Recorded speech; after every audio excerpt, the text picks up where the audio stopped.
What's good, Commanders fans? OTAs, week 2, day 2. The media was there, so we have some things to talk about, a couple tweets and clips. Of course, the viral Jayden Daniels throw to Dotson.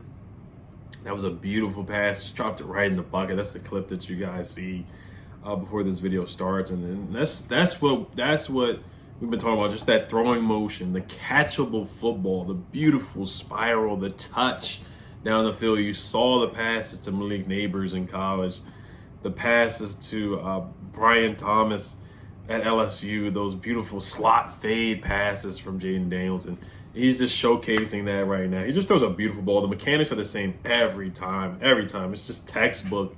It's like watching a beautiful jump shot with Jayden Daniels throwing motion. So I just love to see it. Even though it's OTAs, I don't get too hyped up or too excited and whatnot. But it's just beautiful to see. So let's go over a couple of Dan Quinn quotes here before we get into some of the practice recap and whatnot. So this is one thing that kind of stood out to me.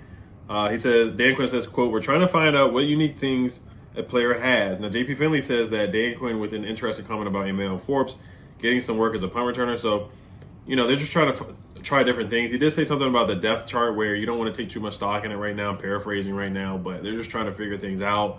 I know somebody asked him about the left tackle situation. He was like, it's a work in progress. They just got the guys together. So it's just super early. I am concerned, or I have question marks about the left tackle spot, but it looks like he's just trying to get Emmanuel Forbes on the field, But for me, Jamison Crowder would be punt returner number one. They have B-Rod back there returning punts. He said this practice was really about special teams. There is a new kickoff rule as well. I don't even know much about the kickoff rule. I haven't really listened to it or read into it or anything like that. I don't even know what the new kick is. So when I see it, I don't know if it's going to look like an XFL or UFL type of kickoff style. So I don't even know anything about the kickoff rule. I got to do my research on it. But he said that they were practicing that. Like I said, I saw there was a clip of Brian Robinson returning a kick and other guys like that just doing different things like that. So it's just interesting. Dotson returning punts, even though I know day one, I think if I had to pencil somebody in, it would be Jamison Crowder, in my opinion, because he had that touchdown last year. Also, he talked a lot about leadership. He talked about Bobby Wagner's leadership, and a lot of the questions were asking him about leadership. He joked, he was like, all the questions. I think Mitchell Tischler, he was like, oh man, all the questions about leadership. But leadership is super important, of course. I talked about Bobby Wagner, Earl Thomas stepping up as a leader back in Seattle. Earl Thomas is going through a lot off the field and stuff like that. It is what it is. And the Ravens, he got in a fight in the locker room with one of the safeties there. But, he was a big leader for the Seahawks for sure. But Dan Quinn says, quote, "The very best teams I've been a part of are strong from the locker room. First, sometimes you're the mentor, sometimes you're the mentee." John Allen as well, he said he's been doing nothing but smiling. He's been a very happy guy with the new regime. It is the honeymoon phase. He says, "I'm just so happy," he told reporters after Wednesday's practice. Quote, "I love the coaching staff. I love the direction we're moving in. I love the way we're working. It has truly been reinvigorating and just so fun to come to work every day. This is literally just a dream job right now." So like I said, it's the honeymoon phase. We haven't played any games yet. We know how John Allen can be. We lose 2 games in a row, 3 games in a row, and then, he's going on his rant in the interview like he always does. So we'll see how it goes. But it's nothing.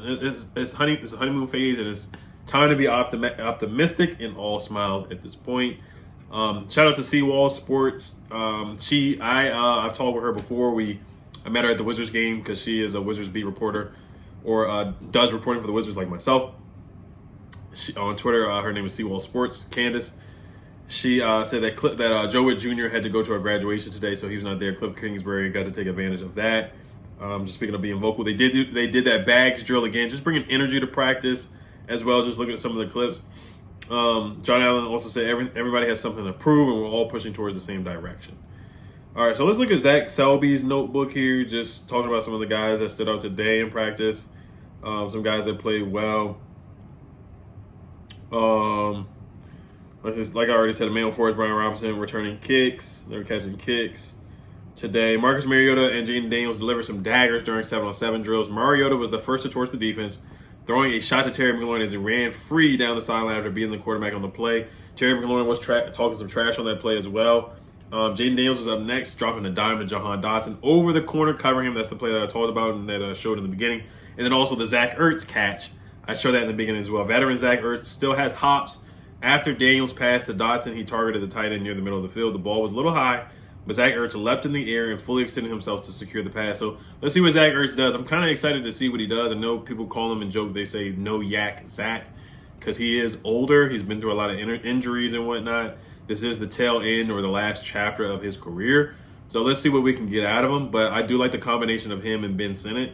I think it is a tight end room that, is I'm not going to say Ben Sinnott is unproven because he's a rookie, but I think there's some talent there to help out a young quarterback, Jayden Daniels. So Zach Ertz has been there, done that. He could be a mentor and a lot of leadership.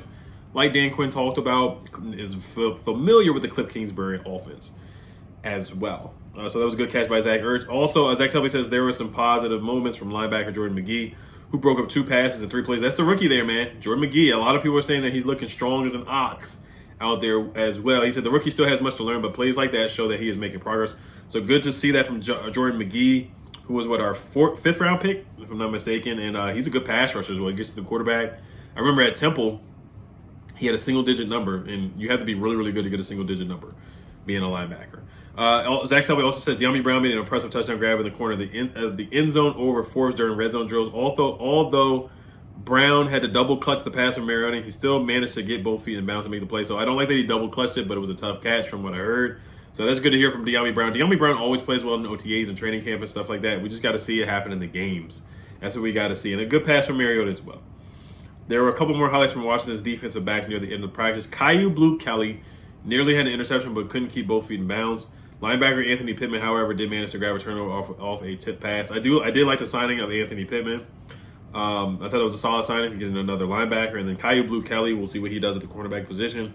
But Zach Selby did not say who the quarterback was that threw an interception to Caillou Blue Kelly. Was it Sam Hartman? Was it Jayden? Was it Marcus Mariota? It's OTA, so I don't want to take too much stock into somebody throwing an interception. But good play by Caillou Blue Kelly.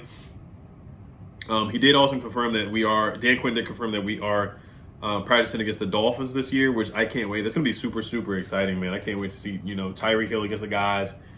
And Emmanuel Forbes, it's going to be a good test for Emmanuel Forbes. Just the whole DBs, Jaden Waddle and Odell Beckham and guys like that, So they have one of the best wide receiver cores in the NFL.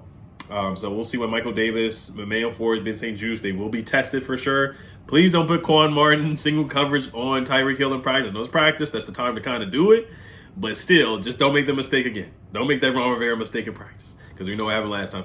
And who else is on the Dolphins? Of course, Tua. But, of course, the rumor of the Dolphins being interested in Jonathan Allen. Let's see if they try to talk something out there. I highly doubt Jonathan Allen gets traded, especially since he's so happy. And the feet of Jerzon Newton are not to be trusted at this point.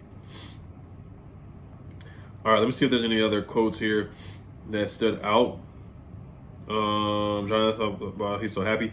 Shout out to my guy Jalen Morgan. Burgundy Bleeding B&G is his YouTube channel and his Twitter handle as well. He said that he was listening to the interview because I was listening to it as well.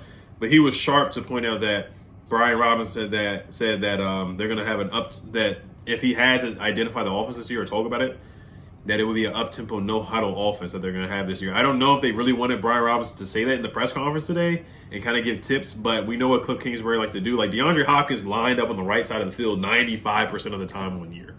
And in order to really do that, you have to have an up-tempo, no-huddle kind of offense for some guy to just keep lining up on the same side of the field because he wants to get the ball snapped quick and catch the defense off guard. And that's a part of Cliff Kingsbury's identity at Arizona. So we'll see if that happens. But Brian Robinson, he sounded excited. That's really good. Dan Quinn said there's a lot of competition at a lot of spots. At left tackle in particular, Quinn said that position is going to take more time, mostly because they haven't done a lot of team drills yet, plus the nature of the position doesn't lend itself to this time of year.